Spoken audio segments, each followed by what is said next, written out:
1617년 12월 스페인 세비야의 한 가정에서 14번째 막내 아들이 태어났습니다. 바르톨로메 에스테반 무리오는 곧 세례를 받고 평범하지만 온기 가득한 가정에서 자라납니다. 그러나 10살이 되던 해 전염병으로 부모를 모두 잃고 맙니다. 어린 무리오는 결혼한 누나의 집에 입양되는데 청년이 되어서는 친척이자 화가인 후안 델 카스티오 밑에서 그림을 배우기 시작합니다. 무리오는 세비야를 드나드는 부유한 플랑드르 상인들을 위한 세속화도 그리고 종종 풍경화도 그렸지만 거의 대부분은 지역 주민들을 위한 종교화를 그렸습니다.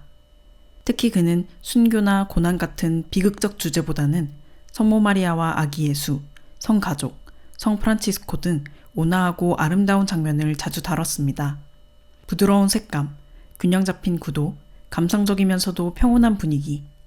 그의 그림은 보는 이의 눈과 마음을 편안하게 만들었습니다. 무리오의 종교화는 세비야에서 엄청난 인기를 끌었습니다. 그 시대 사람들이 원하던 예술적 언어를 탁월하게 구현해냈기 때문입니다.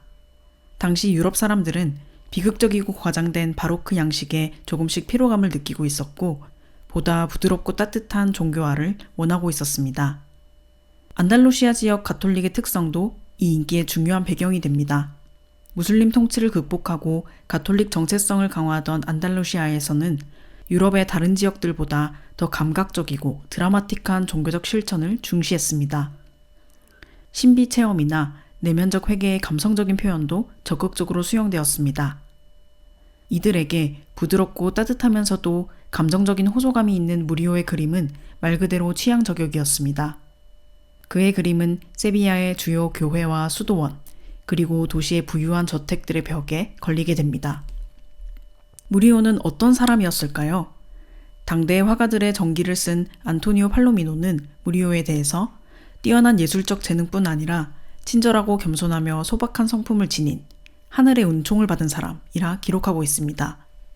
뛰어난 인성과 예술적 재능을 모두 갖춘 무리오는 세비야에서 가장 사랑받는 화가가 됩니다. 27살에는 세비야 성당에서 결혼을 하고 이후 10명이 넘는 자녀를 두며 안정적인 삶을 꾸립니다. 부모를 일찍 여의었지만 세비야의 따뜻한 공동체와 친척들의 보살핌 속에서 자란 무리오는 그 도시에서 다시 단단한 행복을 찾게 된 것입니다. 세비야의 대표 화가로 자리 잡은 무리오는 1658년 마드리드를 방문합니다. 그곳에서 궁정화가로 활동하던 선배 벨라스케스를 만나 그의 안내로 왕실 소장품들을 접하게 됩니다. 루벤스, 반다이크, 코레조, 리베라 등 유럽 거장들의 작품을 가까이에서 본 경험은 무리오에게 자극이 되었고 세비야로 돌아온 그는 보다 유연하고 자유로운 붓질, 더 풍부해진 색채로 한층 원숙해진 화풍을 보여줍니다. 하지만 주제는 달라지지 않았습니다. 독실한 신앙인이었던 무리오는 여전히 교회와 종교단체를 위한 종교화를 그렸습니다. 특히 한 주제를 20년 넘게 반복해서 그렸는데 그 주제가 바로 무염시태였습니다. 무염시태는 성모 마리아가 원죄 없이 잉태되었다는 가톨릭 교리로 마리아가 예수처럼 죄 없이 세상에 태어났다는 믿음을 담고 있습니다. 사실 이 교리는 오랜 논쟁의 중심에 있었습니다. 인간은 아담의 원죄에서 자유로울 수 없다는 교리적 입장과 마리아가 죄가 없다면 예수의 희생은 무슨 의미냐는 신학적 반론이 컸기 때문입니다. 그러나 하느님이 구세주의 어머니를 특별히 준비했으리라는 믿음은 초기부터 꾸준히 이어졌고 무염시태는 스페인, 특히 안달루시아 지역에서 큰 공감을 얻습니다. 교황 시스투스 4세는 1476년 무염시태 추기를 지정하며 이 믿음을 지지했고 1854년에는 교황 비오 9세가 끝내 이를 공식 교리로 선포합니다. 오늘날 가톨릭에서 이 교리는 모든 인간도 예수처럼 존엄하게 살아갈 수 있다는 가능성을 상징하는 교리로 해석됩니다. 무리오는 이 무염시태를 주제로 20점이 넘는 작품을 남겼습니다. 그 중에서도 최고의 작품으로 꼽히는 것이 바로 지금 프라도 미술관에 걸려있는 이 작품입니다. 이 그림은 1649년 화가 프란시스코 파체코가 정립한 무염시태 도상에 따라 햇살이 가득한 천국, 머리에 후광, 티끌 하나 없는 순백의 옷과 푸른 외투, 발밑에 초승달이 표현되어 있습니다. 성모 마리아는 두 손을 가슴 위에 기도하듯이 모으고 있습니다. 무리오는 여기에 자신만의 따뜻하고 정제된 감성을 더했습니다. 성모 마리아를 더욱 성숙하게 표현했고 아기 천사들로 가득한 배경을 마치 안개처럼 흐릿하고 부드럽게 표현해서 성스러운 분위기를 더했습니다. 올해 봄에 저는 프라도 미술관에서 이 그림을 직접 보았는데 화면에서 느껴지는 그 부드러운 아름다움이 실제로는 더 깊고 따뜻하게 다가왔습니다. 그렇다면 이 무염시태의 그림은 언제, 왜 그려졌을까요? 세비야의 라산타 카리다드 형제회는 1456년 설립된 종교적 자선단체였습니다. 이들은 특히 사형수나 전염병, 익사 등으로 세상을 떠난 신원미상의 시신을 수습하고 장례를 치르는 일을 했습니다. 특히 1649년 세비야에서 치명적인 전염병이 휩쓸며 인구의 절반 이상이 사망하자 형제회는 도시의 혼란 속에서 영혼의 마지막 존엄을 지켜주는 중요한 역할을 했습니다. 1662년 이 단체에 의외의 인물이 합류하는데 바로 세비야의 부유한 상인이었던 미겔 마냐라였습니다. 한때는 방탕한 삶을 살았던 그는 아내와 사별 후 신앙에 눈을 뜨며 형제회에 참여하게 된 것이었는데요. 이후 관리자가 되어 이 단체에서 그의 추진력을 발휘합니다. 그가 이끄는 형제회는 단순한 시신 수습에 그치지 않고 가난한 이들과 노숙자에게 식사와 쉼터를 제공하며 자선의 실천을 확대시킵니다. 특히 그가 남긴 가장 중요한 유산 중 하나는 바로 형제회 교회 옆에 설립한 자선병원이었습니다. 이 병원은 다른 병원에서는 외면당한 가난한 병자들과 말기 환자들을 돌보는 하느님의 자비를 실천하는 장소가 됩니다. 마냐라는 병원과 교회를 설계하며 벽면 전체에 종교화를 걸도록 기획합니다. 곧 교회와 병원은 미술관을 방불케 할 만큼 벽면 전체가 그림으로 뒤덮이게 됩니다. 이 그림들은 병원과 교회를 찾은 사람들에게는 천국을 향한 길을 비추는 위로였고 후원자들에게는 자선과 자비의 실천을 촉구하는 메시지였습니다. 카리다드 형제회의 일원이었던 무리오는 이 사업에 진심으로 참여합니다. 1671년부터 1675년까지 이곳을 위한 많은 그림을 그렸습니다. 탕자의 귀환, 반석에서 물을 내는 모세, 오병이어의 기적, 환자를 돌보는 성 요한, 성 엘리자벳이 병자를 간호하는 모습 등 회개의 은총과 자비의 신비를 담은 그의 그림들이 병원과 교회 곳곳에 걸렸습니다. 프라도 미술관에 소장된 이 무염시태는 이 카리다드 형제회의 병원을 위해 그려진 작품이었습니다.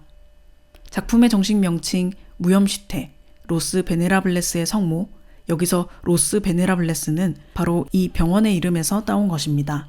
병상의 가난한 환자들은 병마, 죽음과 싸우는 고통스러운 시간 속에서 하느님의 존재를 찾고 있었을 겁니다.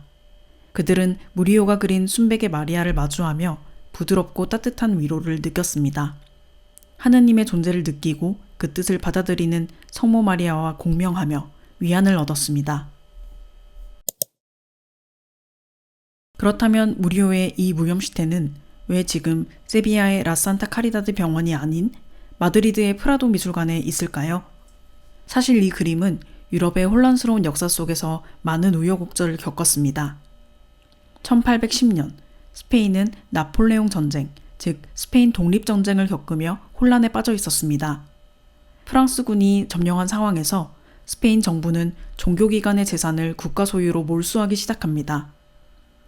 이 과정에서 라산타 카리다드 형제회의 성화들, 무리오의 무염시태도 세비야의 알카사르로 옮겨지게 됩니다.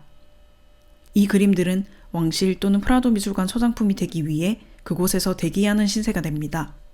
그런데 그때 세비야를 점령하고 있었던 프랑스군 사령관 술트 공작이 이 작품들을 훔쳐서 몰래 파리로 빼돌리게 됩니다.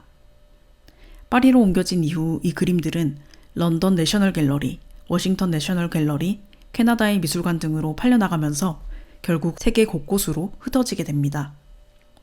무리오의 이 무염시태 역시 술트가 사망한 이듬해인 1852년 당시 세계 최고가인 61만 5천 프랑에 루브르 박물관에 판매됩니다. 그로부터 약 90년 뒤 1940년 나치 독일이 파리를 점령하게 되는데요.